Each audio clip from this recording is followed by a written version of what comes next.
사진 앞에서 울지 마요. 나는 그곳에 없어요.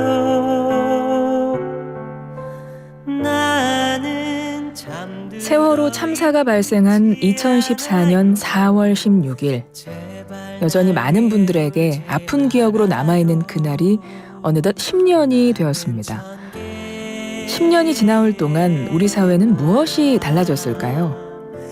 세월호 10주기를 맞아서 우리가 잊지 않고 기억해야 할 것은 무엇일지 이야기 나눠보는 시간 마련했습니다. 책 왜 우리는 쉽게 잊고 비슷한 일은 반복될까요?의 저자이신데요. 사회학자, 아주대 사회학과 노명우 교수 전화로 만나봅니다. 교수님 안녕하세요. 네, 안녕하세요. 예, 2014년 4월 16일 딱 10년 전입니다. 보통은요, 그날 내가 어디서 뭘 하고 있었는지 기억을 잘 못하는데 이날만큼은 다를 것 같습니다. 교수님도 그날 기억하시죠? 네, 저도 그날을 생생하게 기억하고 있습니다. 그날 제가 오전 수업이 있었던 날이었어요. 수업 들어가기 전에 뉴스 속보로 사고가 났다는 속보를 접했고요. 그때 나중에 오보로 밝혀졌던 사고가 났는데 전원 구조되었다라고 하는 오보를 듣고 수업에 들어갔습니다. 예. 그래서 수업 시간에 학생들이 그 얘기를 했죠. 사고가 났는데 다행스럽게 전원 구조되었다고 하더라. 그리고 전 편안하게 수업을 하고 나왔습니다.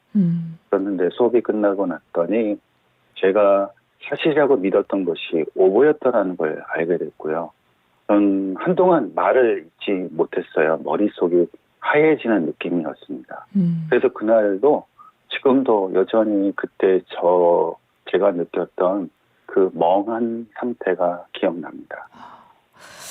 많은 분들이 비슷한 기억을 하실 것 같습니다. 왜냐하면 저도 교수님 말씀 듣고 저도 비슷한 기억이거든요. 그러니까 저도 10년 전인데 그날 어디서 뭘 하고 있었는지 기억이 나요. 저는 생방송 중이었고 저도 똑같이 전원 구조됐다고 합니다. 다행입니다. 이런 말을 하고 또 다른 이제 방송 내용을 이어갔던 기억이 나거든요. 네.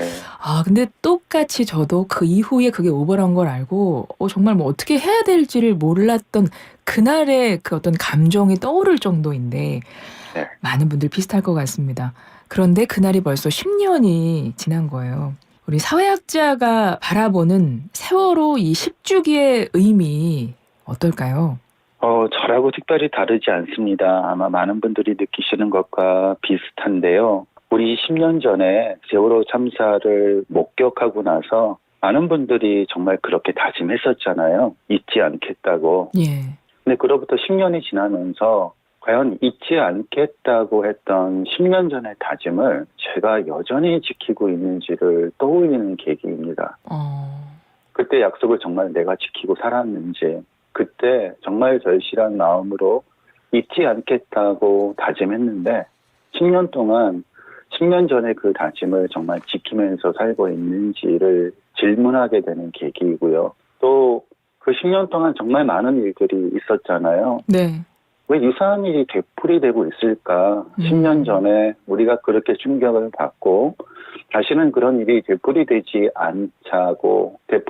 않도록 하려면 어떻게 해야 하는가에 관해 정말 우리가 많은 이야기를 했는데 왜 그 이후에도 여전히 유사한 일이 되풀이되고 있는지를 다시 질문하게 되는 계기가 세월호 10주기 의미 아닌가 싶습니다. 네. 세월호 참사 이후에 10년 동안 세월호 유가족들 안전한 사회 만들어야 한다라고 이야기했고 국민 누구나 공감했고 경각심도 높아졌고요. 실제 관리 체계도 바뀌고 그랬던 것 같아요. 그런데 지금 말씀하셨듯이 2022년 10월에 서울 한복판 이태원에서 또 큰 참사가 발생했습니다. 그런 큰 참사를 겪은 지금 우리 사회는 안전한 걸까요? 안전하다고 보세요? 안전을 이제 어떻게 정의 내리느냐에 따라서 그 질문에 대한 답은 달라질 수 있을 텐데요. 예. 우리가 참사의 희생자가 되지 않았다면 안전하다고 할 수 있을까요? 라는 질문을 던지면 저는 안전이라는 문제는 단지 그렇게 해석될 수 있는 게 아니라고 생각합니다. 10년 전에 우리가 정말 충격이 빠뜨렸던 이유를 한번 돌이켜보면 그때 우리가 충격에 빠졌던 이유는 시스템의 붕괴라고 하는 문제였었잖아요. 네. 왜 국가가 국민을 돌보지 않을까? 왜 구하지 않을까? 못했을까? 그리고 왜 국가는 통치만 하려고 할까? 그리고 왜 어떤 사태가 발생했을 때 진실을 말하고 사죄를 요청하지 않고 책임을 회피하려고만 급급하는가? 이게 10년 전에 우리를 충격에 빠뜨렸던 요소들인데요. 네. 이 근본적인 요소들이 10년 사이에 과연 변했는가? 국가는 국민을 돌보고 있는가? 진실을 말해야 되는 사건이 생겼을 때 과연 국가는 진실을 말하고 있는가? 또 국가가 책임을 져야 되는 일이 생겼을 때 국민에게 사죄를 요청하고 있는가라는 질문을 던져보면 전 이게 안전이라고 생각하거든요. 네. 그런데 이런 맥락에서 놓고 보자면 안전하다고 답하기는 쉽지 않을 것 같습니다. 교수님이 책을 쓰셨는데 책 제목이 왜 우리는 쉽게 잊고 비슷한 일은 반복될까요? 입니다. 물음이에요. 제목이. 네. 왜 이런 참사는 반복되는가에 대한 어떤 교수님의 그 답은 그렇다면 10년 동안 뭐 아무것도 달라지지 않아서 뭐 이거라고 할 수 있을까요? 반복되는 이유에는 여러 가지 이유들을 찾아볼 수 있을 텐데 사실 재난이라고 부를 수 있는 건 여러 가지 이유로 발생을 해요. 때로는 자연재해가 출발 원인이 되기도 하고 때로는 사고가 재난을 발생시키는 출발 원인이 되기도 합니다. 근데 출발 원인과 상관없이 모든 재난에서 발견되는 공통적인 패턴이 있는데요. 네. 그건 뭐냐면 사태가 발생했을 때 매우 소란합니다. 미디어도 매우 집중적으로 조명을 하고요. 미디어가 집중적으로 조명하니까 대대적인 반성의 움직임이 있어요. 우리 10년 전에도 그랬잖아요. 네. 거의 1년 동안 세월호에 관한 뉴스로 온갖 미디어가 다 집중했던 그런 때가 있었고 대대적인 반성의 움직임도 있었었는데 대부분의 이 재난 사고에서 일정한 시간이 지나게 되면 슬슬 반격이라고 부를 수 있는 것들이 고개를 들기 시작해요. 반격, 그만해라. 이제 그만할 때가 되지 않았느냐. 그러니까 원인들은 변하지 않았고 배경들은 전혀 변하지 않은 상태가 되었는데 처음에는 그냥 미디어가 집중 조명하던 그 당시에는 슬슬 고개를 숙이고 있던 이런 반격의 움직임들이 미디어의 관심이 조금 사라지는 시점이 생긴 듯하면 이제 그만할 때가 되지 않았냐처럼 뭐 부드러운 반격부터 때로는 아주 거칠고 노골적이고 야만적이고 흉측한 반격에 이르기까지 정말 반격이 다양한 형태로 전개되면서 기억하려고 하는 힘과 충돌하죠. 여기서 기억하려고 하는 힘이 반격의 힘에 의해 약화되거나 기억하려고 하는 힘이 반격하는 힘에 져버리게 되면 우리는 어느새 그날의 반성을 잊게 되고 우리가 그날의 반성을 잊게 되면 어느새 유사한 일이 되풀이되는 참사를 또 목격하는 일이 되풀이되는 것이 아닌가 싶습니다.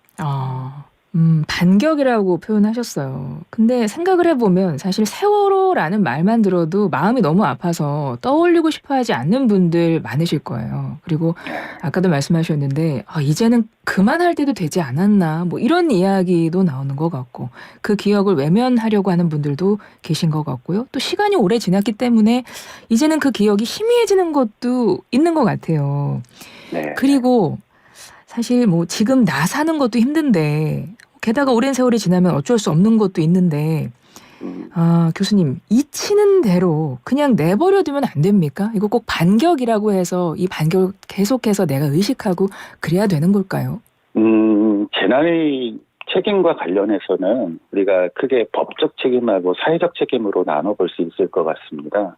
법적 책임은 과거에 있었던 범죄 사실에 대한 책임을 묻는 것이죠. 그래서 법적으로 처벌을 합니다. 그런데 저는 사회적 책임이라는 건 과거에 있었던 일에 대한 책임이 아니라 앞으로 우리 사회가 달라져야 된다라고 하는 미래를 생각하는 관점이 그것이 사회적 책임이라고 생각해요. 그러니까 사회적 책임을 우리가 다하기 위해서는 과거에 있었던 불행한 일들을 만들었던 근본적인 메커니즘이 미래에도 반복되지 않도록 만드는 것이 필요하고 그런 맥락에서 기억의 정확한 시제는 전 미래라고 생각합니다. 우리가 무엇을 기억하려고 하는 것, 이제 그만할 때도 되지 않았느냐라는 말이 성립되지 않는 근본적인 이유는 이제 그만할 때가 되려면 어떤 전제 조건이 필요하냐면 과거에 있었던 불행한 사건을 만들었던 메커니즘이 변형된 더 이상 그런 메커니즘이 존재하지 않는 미래가 와야 그때 비로소 우리는 그만할 때가 된 것이죠. 그런데 아직 그 메커니즘이 변화하지 않았다면 그런 메커니즘이 변화하지 않았고 그런 미래가 우리에게 아직 도착하지 않았는데 그런 상황 속에서 이제 그만할 때도 되지 않았느냐라고 하는 말은 어찌 보면 사회적 책임을 외면하려고 하는 숨겨진 태도를 다른 방식으로 드러내는 게 아닐까 싶습니다.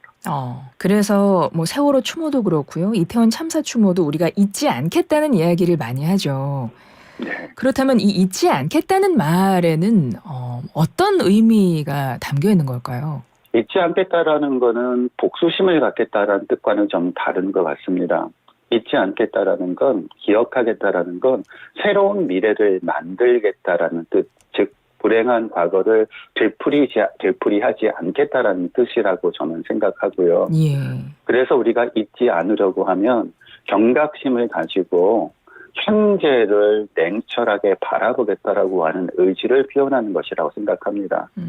세월호 사태, 세월호 재난을 만들었던 그 근본적인 원인들 지금은 바뀌었는가, 그 사이 10년 사이에 바뀌었는가 경각심을 가지고 현재를 바라보겠다라는 뜻, 의지가 잊지 않겠다라고 하는 언어로 표현되는 게 아닌가 싶습니다. 예. 사실 이런 사회적 참사, 재난이 일어나면 앞서도 가장 먼저 짚어주셨던 건 어떤 시스템의 붕괴였고 사회적 책임을 제대로 다하지 않았을 때 그 큰 재난이 일어나는 것인데 많은 희생도 있고요. 근데 우리가 각자 개인이 기억하고 잊지 않아야 한다는 건 너무 마음으로 공감이 되거든요. 근데 네. 재난으로 봤을 때 그럼 우리가 잊지 않고 기억을 하면 이런 재난 막을 수 있을까요? 그래서 어떻게 기억하느냐, 그것이 중요한 것 같아요. 어떻게 기억하느냐. 네. 개인적 기억보다 더 중요한 것은 저는 기억이 제도화되어야 된다고 생각합니다. 그리고 과거의 일들을 떠올리는 것에 그치지 않고 어떤 미래를 만들 것인가를 생각하는 기억이 되어야 한다고 생각합니다. 기억이 제도화되어야 한다는 것은 어떤 뜻이냐고 하면 우리는 재난이 벌어지게 되면 약간 어떤 사람을 찾아내죠. 가장 나쁜 사람. 그 사람을 법적으로 처벌합니다. 처벌해야 한다고 생각합니다. 그리고 처벌해야 되죠. 당연히 처벌해야 합니다. 그런데 근본적으로 범죄 사실이 있는 사람을 처벌한다고 해서 그러한 재난이 되풀이되지 않는 것은 아니죠. 그런 재난이 되풀이되지 않기 위해선 우리가 제도화된 기억을 가지고 있어야 하는데 저는 기억을 제도화하는 방법으로 예를 들면 주요 공직자 내지는 최고 공직자에겐 진실을 말할 의무 그리고 진상을 규명할 책임이 있다는 것을 사회적으로 명기하는 것이 필요하지 않은가 싶습니다. 그리고 고위직에 있는 사람들이 자기 자신에게 진실을 말할 의무와 책임을 규명할 책임이 있다는 것을 스스로 자각하는 것 그리고 이런 것들을 어떤 개인의 선의에 의존하기보다 제도화해서 일종의 법적 의무로 자리 잡도록 하는 것. 그런 일들이 진행되고 그런 방식으로 기억이 제도화될 때 어느새 우리는 불행했던 과거로부터 멀어져서 새로운 미래 속을 살고 있지 않을까 생각합니다. 네, 기억의 제도화 어떤 말씀이신지 공감이 되고요. 세월호 이태원 참사와 같은 재난이 발생한 이후에 이제 우리 사회 늘 재난의 책임 소재를 묻고 있는데요. 지금 뭐 공직자에게 진상 규명의 의무를 주어야 된다 이런 말씀을 하셨는데 그 사회적 책임 어디까지로 봐야 될까요? 저는 양심이라는 문제를 한번 생각해 보고 싶어요. 보통 우리는 양심이라는 거를 선한 마음이라고 생각을 하는데 양심은 선한 마음을 의미하는 것뿐만 아니라 무엇을 하지 않았기 때문에 생겨난 불행한 사태에 대한 책임을 환기하는 마음이 양심입니다. 우리가 적극적으로 재난을 기억하지 않았기 때문에 유사한 재난이 되풀이된다면 재난의 직접 원인 제공자는 우리가 아니지만 기억하지 않고 있는 우리는 우리의 양심에 어긋나는 것이죠. 인간은 홀로 존재하지 못하고 타인과 함께 사회를 구성해야 생존할 수 있는 공통의 존재입니다. 사회적 책임지기는 재난의 직접적 희생자, 생존자, 그리고 유가족을 비롯한 동시대 사람을 위한 것이면서 나를 위한 것이기도 한데요. 왜냐하면 재난이 불러온 끔찍한 과거를 잊고 반격의 힘을 그대로 내버려 준다면 참사를 만들어냈던 메커니즘이 계속 작동할 것이기 때문이에요. 이 메커니즘이 중단되지 않으면 미래에 누군가가 그 메커니즘에 의한 희생자가 됩니다. 우리는 언제까지 참사의 메커니즘에서 벗어난 예외적 존재일 수 있을까요? 우리 모두가 예외라고 할 수는 없겠죠.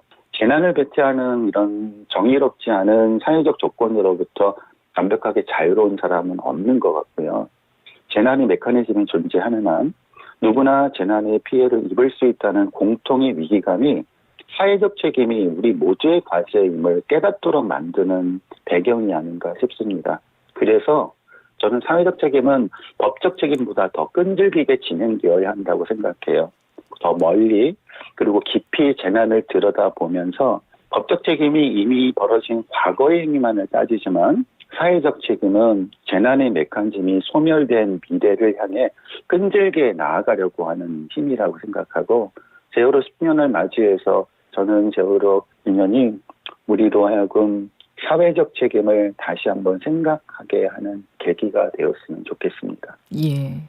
책 왜 우리는 쉽게 잊고 비슷한 일은 반복될까요? 기억하는 사람과 책임감 있는 사회에 관하여 라는 부제가 있는 책입니다. 그 저자이신 사회학자 노명우 교수님과 이야기 나누고 있는데 이 교수님의 이 책도 그렇겠지만 이 세월호를 기억하려는 뭐 다른 책들, 영화들 많이 나왔어요. 우리가 기억하는 것 외에도 우리가 이런 기억을 기록한다는 것도 이것도 의미가 있는 거겠죠.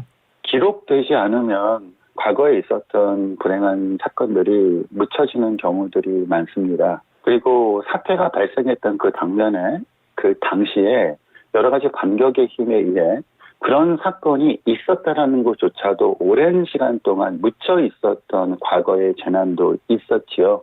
예를 들어 우리 제주 4.3의 경우 정말 오랜 기간 동안 묻혀 있었고 말하지 못했던 것들입니다. 근데 그것이 다시 수면 위로 올라올 수 있었고 우리가 현재의 관점에서 제주 4.3을 반성하고 여러 가지로 성찰할 수 있었던 것은 그것을 기록하여 끊임없이 기억할 수 있는 힘의 원천으로 자리 잡으려고 했던 여러 가지 여러분들의 노력들이 있었기 때문이죠. 그런 맥락에서 각종 재난 그리고 불행한 사태에 관한 기록은 지속적으로 이루어져야 되고 그 기록들이 모여져 있는 일종의 기념관, 박물관이 갖고 있는 의미 또한 우리가 과거의 불행으로부터 벗어난 미래 사회를 건설하는 데 있어서 그런 기록의 힘, 박물관, 기념관의 힘이 그만큼 크다고 생각합니다. 4월 16일 오늘 세월호 10주기입니다.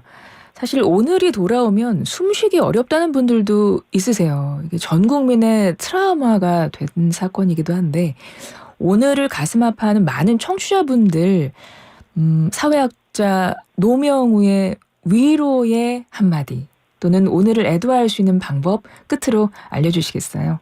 우리 함께 했던 그 약속을 다시 한번 끄집어내보는 걸 텐데요. 잊지 않겠다라고 하는 우리의 약속을 계속 지켰으면 좋겠고요.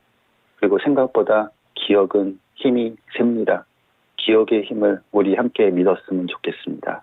네, 지금까지 사회학자 아주대 노명우 교수였습니다. 교수님 고맙습니다. 네, 감사합니다.